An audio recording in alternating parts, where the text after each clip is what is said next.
It's 9 o'clock. It's a Saturday morning. Oh boy, it's time for the Monster Magic Saturday Show. Let's do this. Wake up, it's a beautiful morning.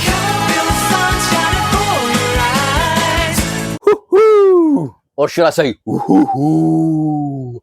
Yes, it's the Halloween weekend, which I have to say kind of passes you by when you don't have children and live on the boat in an inaccessible island. Although I did catch my neighbours first thing in the morning, and that can be quite a horrific sight. Fortunately, I can remove that vision from my memory by running through some of the latest releases in the world of magic. And first up, we have The Greek Peak Wallet by Tony Antoniou. First off, straight off the bat, I must say I do know Tony, and I like him. I like him a lot. And he lives locally. Actually, he's one of those people who lives on dry land just over there. So I see him quite a lot. See him at the Magic Circle. He used to come in Prop Dog quite a lot. And he has been making leather wallets, leather holders, and mentalism devices out of leather for a few years now. He used to be a performer. He used to be a proper magician. He's still very good. He's still very knowledgeable. And the ideas that he's come up with to make new stuff for his little website, the mindhacker.co.uk. Is it .co.uk or .co.com? I think it's .co.uk. I'm going to go with .co.uk. Tony, I apologise if I got that wrong. So go and check out the products he's got on that website. Everything from double cross holders to what this is, a brilliant little peak device. It is a wallet. Let me show you what you get. Now, I don't think this is so all of Tony's stuff is handmade by him.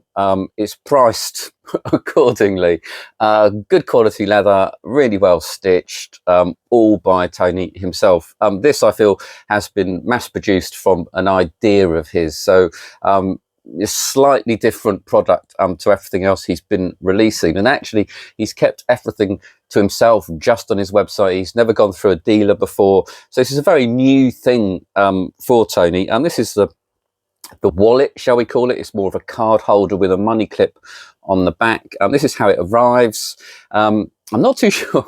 So this is a gold card. This is part of the gimmick. I mean, it's fine that it's a gold card. It'll fly by everybody. The chances of me actually having a gold American Express card are super, super slim. You also have this second slot here, which is where you put one of your own genuine credit cards, like so, and that makes it look generally like a card holder.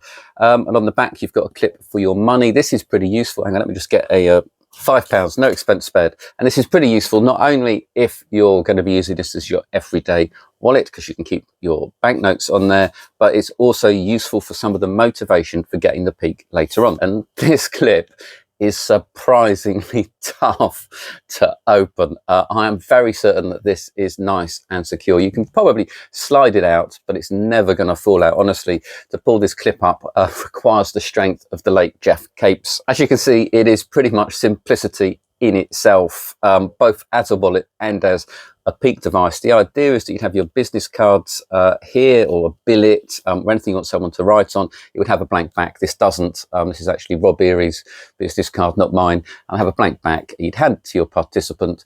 They would write on it. You then pop it back in here, and then you can get your peak. And that is really all there is to it. The illusion that you cannot possibly see anything because it is sandwiched between two business cards is probably the genius of it. The money clip is also genius because it motivates you getting your peak by going, well, I'll tell you what, if I can't get it right, I shall give you your £5. And in that motion, you get your peak then.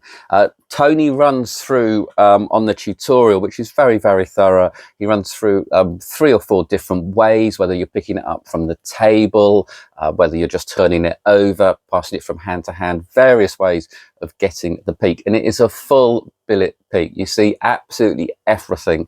And provided you encourage them to write quite large on the card, you've only got to get a very, very quick glimpse and you are good to go. Never go back for a second peek. I keep saying that every time. You know, if you haven't got the peak, come up with something else. But he also runs through the angles as well, where to hold it, how to hold it. You know, you don't want it really well out there, you're going to reduce your angles too close and you look very, very silly.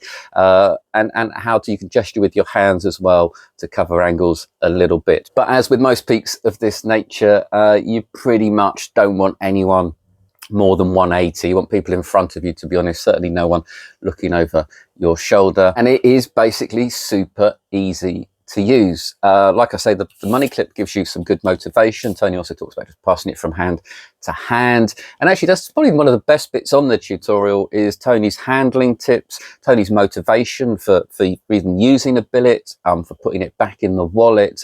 All of that sort of thing is covered, which we tend to care about, despite I'm pretty certain the participant not really thinking too much about it. Probably the best tip is how to make sure the card goes in orientated the right way round, so you don't end up sort of twisting it, you know, trying to get upside down in order to read it. And then Tony moves on to some routines, and they're surprisingly diverse. And although you probably could do them with lots of other peak devices, Tony's teaching of them is great, and watching Tony perform is a lot of fun too. Color emotion was one of my favorite routines that he teaches, and that's more of a prediction actually rather than the direct mind reading. You put a prediction down in front of your participant, and then they choose a color from this color chart, which you can download with a PDF, which is available on the download, and then you can divine how they're feeling, and when they open it up, it is correct. That's really nice. It sort of builds a nice connection, talking about feelings and having the colours match. I really do like it. And then we're on to a couple of routines by some guest stars. They don't actually grace the download, unfortunately, but Christian Grace has a nice one with 3 magazines. They pick a magazine, they pick a page, and you divine what they're thinking of, which is really quite good fun. And then you have an idea by the great Angelo Carboni, which is called Reverse Peak, where actually you're using this to write down the piece of information that the person's thinking of, and then you pull it out. So it's more of a prediction again, rather than getting a peak. Very, very clever, and just shows just how versatile this little device is if you really, really think about it and you've got a bit of creativity, a bit of imagination. The routines, they're all really, really good. They'll get you started, and they'll just feed your imagination. At the end of the tutorial, Tony gives some more handling tips and so on, but really there's not very much to it. Practice in front of the mirror, and just make sure that you're careful of your angles and that you're confident enough just to get that sneak peek. Just don't dwell too long on it. Watching Tony perform it, you'll get an idea of exactly how to do it. It's very simple and it does the job, and the clever touches of the money clip for motivation and so on are brilliant. The credit cards really do make it very, very deceptive. I'm not a big fan of the leather they've used. The size of it is also a little bit larger than you would expect, but that enables more cover, so that makes a lot of sense as a peak device, maybe perhaps slightly less sense as a card holder. And I just wish, I don't know, there's something about this leather, I wish it was more, is it glossy? It just doesn't look like a high-end quality leather card holder. It looks fine, don't get me wrong, I'm being very, very picky, and I hope Tony forgives me. And also the money clip is glued on. I'm not quite sure how money clips should be attached. Maybe glue is the way to go, but it's peeling out a little bit here on the sides. Obviously when you've got some money in it, that's absolutely fine, and it is very, very secure, so probably better to be belts and braces than have it falling off, I guess. If you're looking for a peak wallet that you can use as your everyday carry, that won't break the bank, that can be used in just about any situation, I don't think you need to look much further, and the tutorial has some wonderful ideas on it. That is the Greek Peak by Tony Antoniou, $42.99.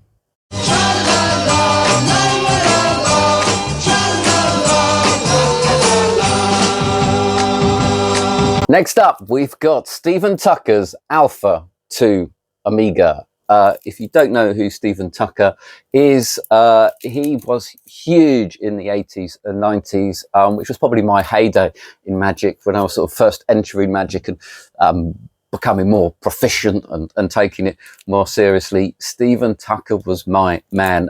He appeared at several international Magic conventions, and I loved his lectures, and he used to write from a magazine called Spellbinder. He used to write for Apocalypse, and I think he had another magazine called Chicanery, I think, that came out in the late 80s. He was prolific, great thinker, really good commercial Magic that's not hard to do or even heavily gimmicked. And this is his take, I suppose, on the B-Wave plot, but unlike B-Wave, this uses 2 packets of cards and everything ends up completely clean and examinable at the end. There's no gimmicks here at all. You put 1 packet of 4 cards face down on the table, and then you take another packet of 4 matching cards and you put them behind your back. You then ask your participant to think of one of the suits. You pull them out and you show that you have actually turned the suit that they were thinking of face down. They probably aren't too impressed by that. When you turn it over, it turns out to be the only blank card in that packet, and they can examine that packet. You then spread the cards on the table and their suit is the only one face up. Not only that, the other 3 cards are completely blank and they can pick those up and examine them as well.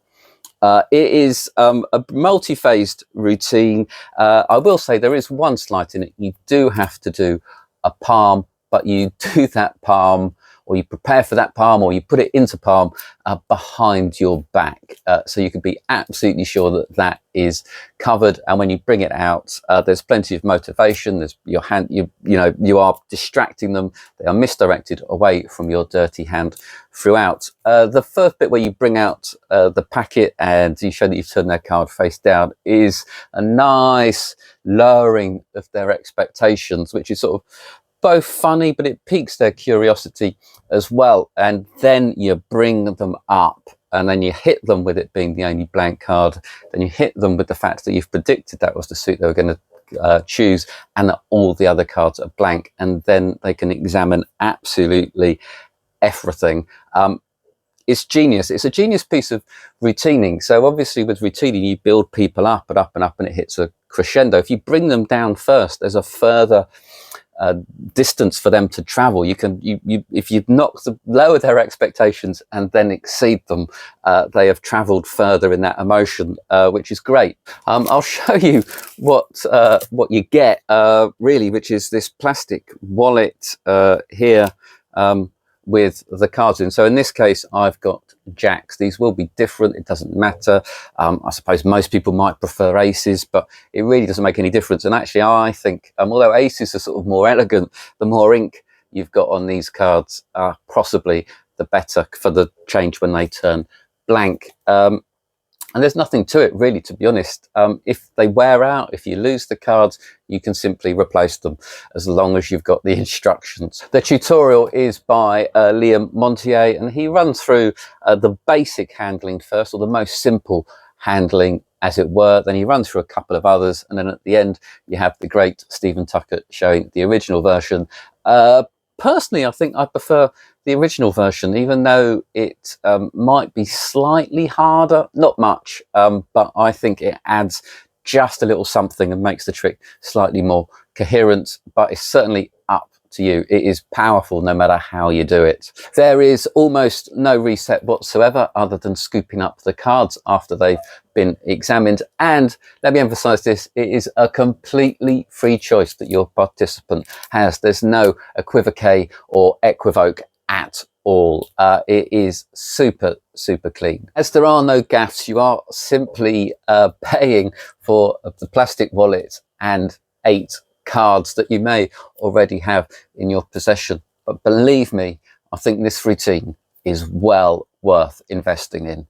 That is Alpha to Omega by Stephen Tucker, 16.99. Next up, we've got the Workers Envelope by Tom Phoenix. This is basically a switching envelope, switching for billets, money, even coins, not just bills, anything like that. The corner of playing cards. They run through several routines, and I'll talk about those in a minute. So it is pretty versatile. This isn't the first time that switching envelopes of similar design, I would say, have been on the market.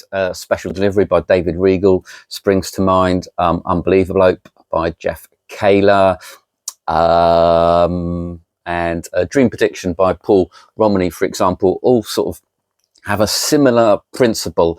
But these, you get 3 of these, actually. These are what you get. These are what they look like. You get 3 of them. 2 of them are exactly the same. One of them is slightly less gimmicked, which can make it easier to use in certain circumstances, depending on what you're doing. So you get a nice choice. You get to choose them. It's whichever one you're more comfortable with. Really, the handling is very similar, almost identical, to be honest. They do look a little strange. This isn't something you're ever going to find in your stationery shop at all. But I think it kind of flies by the audience, because it makes sense that you want to put the whatever it is, the corner of the playing card or the billet, on display. And you kind of, you know, even if you've made this yourself at home in order to keep the billet safe but still on display, it all makes sense. I don't think an audience participant is really going to overthink it too much, and it, because it is just a simple envelope, and the way it operates is really clean. There is a knack to it, but you know, you can show it empty before you put the billet in. You can show it empty when you're taking it out. So there's nothing really for them to go on or to suspect. I mean, don't make too big a feature out of the envelope is possibly the thing to do. Just pop whatever you want to inside it, whatever you're going to switch, and be done with it, and just leave it there on display. Most of the tutorial is by Nick Lecapo, who runs through the construction and the basic handling and everything else, and just how to use it. He also runs through his favorite use for it, which is as a multiple out for the ending of a card trick. And it's really good for that. That is possibly what I would use it for, maybe because I'm not a mentalist, and I do tend to do lots of card tricks, but it really does lend itself perfectly for that. It can also be used to switch the corner of a playing card. So if you're going to use that as a matching corner effect, you can use it with this envelope. There are better methods for that, though, to be honest. I'm just thinking of Getting Bloom's Intercessor and so on. So I'm not sure it's worth it for that. But then there's a bill switch. So if you use it to switch a bill, you can do your serial number divinations and all of those sorts of things. The tutorial then ends with Doc Hilford. You get a whole performance of Doc Hilford performing his sort of confabulation routine that uses one of these envelopes. Doc really does show how long mentalists can draw out a simple routine for, and then he does his teaching, and this really is where his presence is very valuable. He talks a little bit about justifying the envelope, how he uses it, how he brings it into play, whether he makes a big thing out of it, and then he runs through his routine, which is a confabulation routine. Again, I think there are probably other better methods for a confabulation routine, but Doc's thinking and just how his performance tips and all of that sort of stuff is well worth watching, even if you don't use the envelope or his routine. And at the very end of that, he teaches how to get a peek using this as well, which is a nice little touch. It is an innocent little envelope that opens up a world of possibilities for sure. It's not much to carry around. It is an envelope, so it's not made of Tyvek like that. It is actually made from paper. So Tyvek's a plastic. This is definitely made from paper. But the big problem isn't so much that this will get worn or battered. It is actually, one of mine is already coming apart. Which one is it? So this one here has already begun to split a little bit down here. Just reglue it, I guess. There's not much you can do about it. It's just one of those things. So durability wise, because you are opening, you're going to be going in and out quite a lot, much more than an envelope, which gets used usually once or twice. You know, it is going to suffer a little bit along here, so just be prepared to re-glue them. Be careful re-gluing it. I'll put something inside to make sure you don't glue it shut by mistake, but other than that, they will last. They are strong, they are sturdy. You know, keep them in your breast pocket rather than your back pocket, and you'll be fine. The other similar devices on the market have all tended to be a little bit bigger than this, so that's very, very nice. And Nick's teaching, as ever, is excellent. It's a nifty little utility device for switching pretty much anything. It is the Workers Envelope 1999. Next up, it is the wonderful Linking Rings by TCC. Not much to look at packaging wise. It's great that they come in this bag though. It is quite simply a set of 8 linking rings with a magnetic locking ring, which, let's face it, we all know is cheating just a little bit. Let me show you the rings, because that is really what it's all about. And that, surprisingly enough, is, or not surprisingly enough, I should say, is where TCC have excelled. First of all, this is the key ring.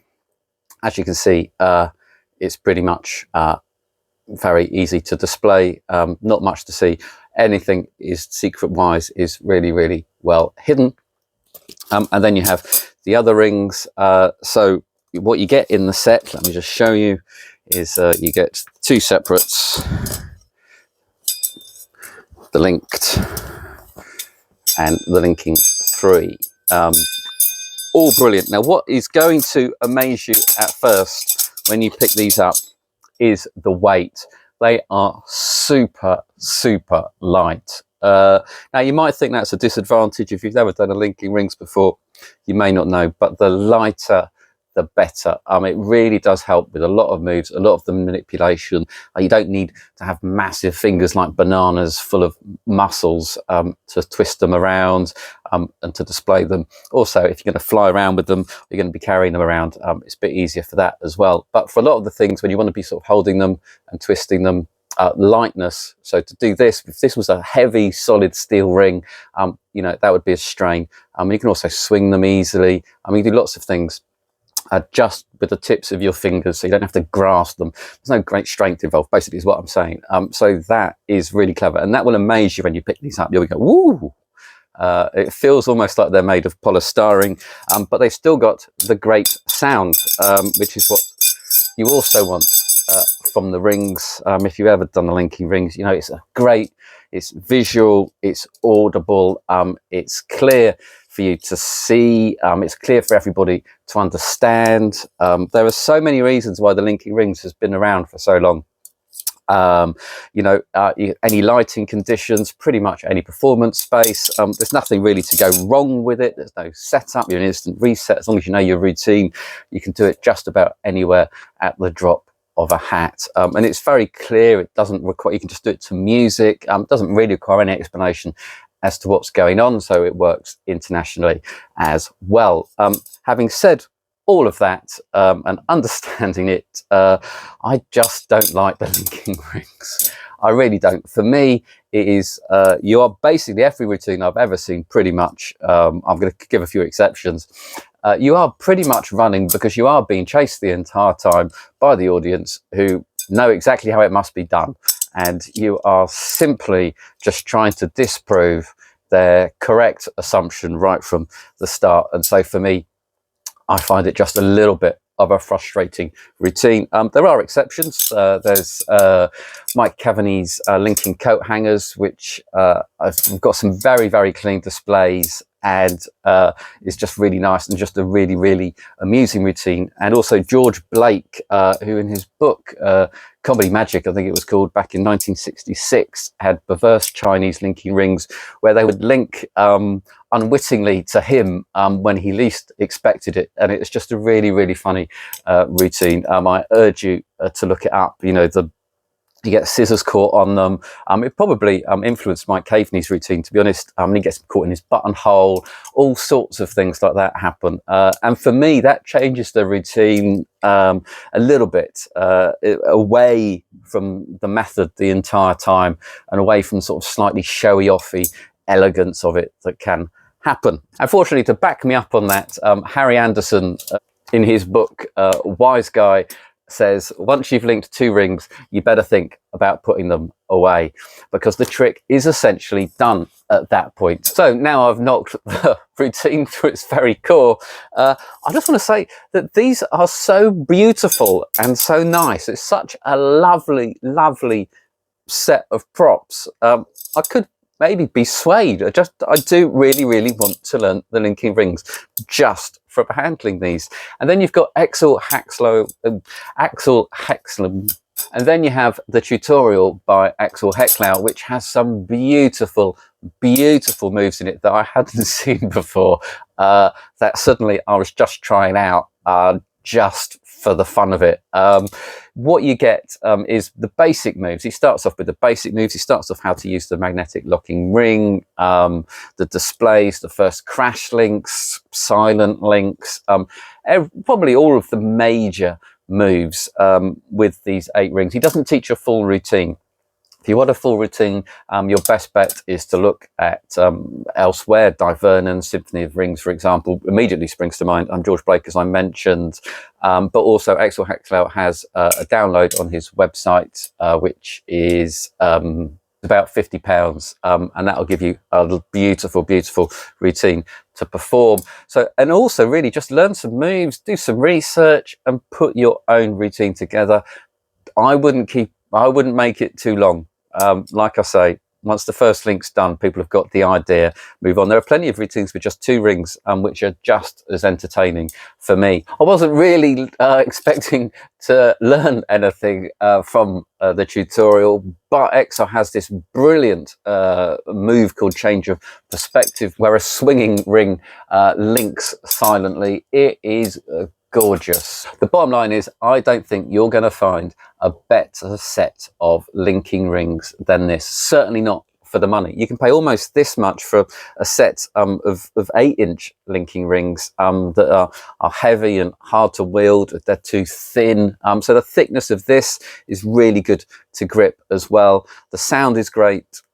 Everything about them is perfect. I don't think they've convinced me that it is a good trick. It's a very convenient trick. It's a very beautiful trick. But I think Mark convinced me that it's just a lot of fun to learn and enjoy for what it is. And let's face it, as a hobbyist, I would buy these just to learn it and just to have a lot of fun. Probably perform it for friends and family if the occasion arose. But just such an enjoyable journey learning and putting together a routine. That is the wonderful linking rings by TCC, 137.99.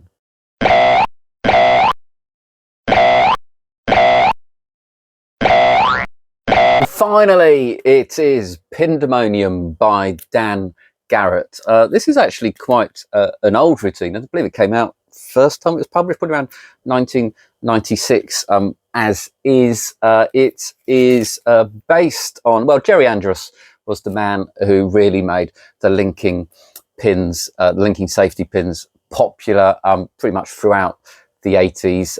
Lovely routines. His used a gimmick pin, essentially, that you couldn't hand out. This is slightly different. This uses something where you put a bit of work into one of the pins, and that enables you to do all 4 phases of Pendemonium, and very close up under the people's noses. You can basically close and open the pin very easily with people staring at your hands. And what's the beauty of Dan Garrett's Pendemonium routine is the motivation for when and how you do that. How that work is put into a pin and how that pin works wasn't Dan's idea. It was by Hans von Siemus, published in Apocalypse in 1982. Dan actually published something using that method in 1983, I think, and so on. So it's been developed over the years.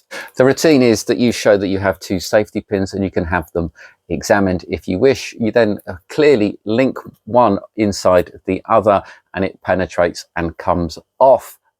You can then put it on top of the pin, slide it down, and it links on. You can then just balance it on top, and with a click of your fingers, it penetrates and links on to the other pin. Let me just show you what you get. Let me show you the pins, because the pins are, you get 4 of them, which is, you only need 2.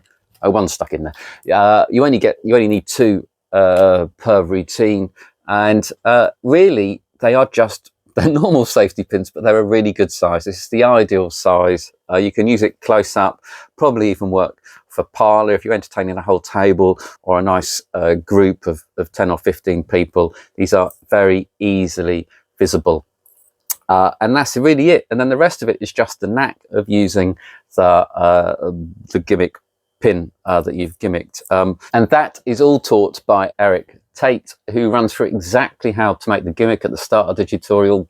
He's very, very thorough on that. Really, really thorough. You can watch it. It's all close up and it lets you know exactly how you want to get that pin. And then he very clearly runs through each of the 4 phases. The first phase is a great little bluff, a little bit of a mime, very similar to a ring on shoelace move. It does fly, it does work, but if you get caught, it's almost good. Or if someone questions you, that justifies the second phase, where you do very, very cleanly, openly and honestly put it on to the second pin and link them. It's great that the participant gets to hold one of the pins as you pull the other one apart. Really, really good thinking. The motivation, all of the choreography, Dan has absolutely nailed it. I would love for there to have been a performance of Dan doing it on the tutorial. That's possibly the only regret that I've got. Dan refers to these as his old nappy pins, which I am possibly old enough. My mum did use proper Terry's nappies with pins, so I could claim my mum kept them as a souvenir. I do quite like that idea. I don't know if it's because I'm older. My mum was just a heathen. But Eric has clearly done this a lot. He says he does it in his close-up act. I can understand why. It's a really, really powerful routine. I prefer it to the linking rings, even though it's similar in nature, maybe just because it is close-up and it's so visual as well. It seems to happen right in front of their eyes. Eric gives some really good tips at the end. In fact, he doesn't bother with the 4th phase. He thinks the 3rd phase, where it slides down the pin and links on, it sort of appears like you're catching it in midair, is the strongest. And he may well be right. And let's face it, there is a little thing of the rule of 3. So maybe 4 is over-egging it a little bit. There's nothing special about the pins per se. So if you can find them the same size and as nice as this, they're nice, they're bright, they're shiny. They do look like quality props, despite the fact they are safety pins, but you can almost find identical ones, in a safety pin shop. So that's great should you lose them. And they are a great thing to carry around. These 2 pins take up very little pocket space, and the routine is so strong, visual and powerful. I can't tell you enough. And it's fun to practice. It will take practice. There is a knack. But once you've learnt, it's one of those things where the choreography of everything keeps you in time. So you don't sort of forget a phase or miss anything out, because it's all so, I say, linked together. The method with how you hold the pins and at what phase you're doing it. As with Alpha to Omega, what you're buying is something you can get just about anywhere, and you may already have in your house prop wise, but I think the routine is so much worth it. That is Pendemonium by Dan Garrett, $16.99. I wouldn't believe it if I hadn't watched it. Believe what? I don't know. I wasn't watching. Oh! And that's it for this week's show. I'm afraid I'm off to get Eric's beard out of my mouth. And then, come on, until next week, let's grab some magic. Let's go out there and have some fun with the best hobby in the world. Goodbye.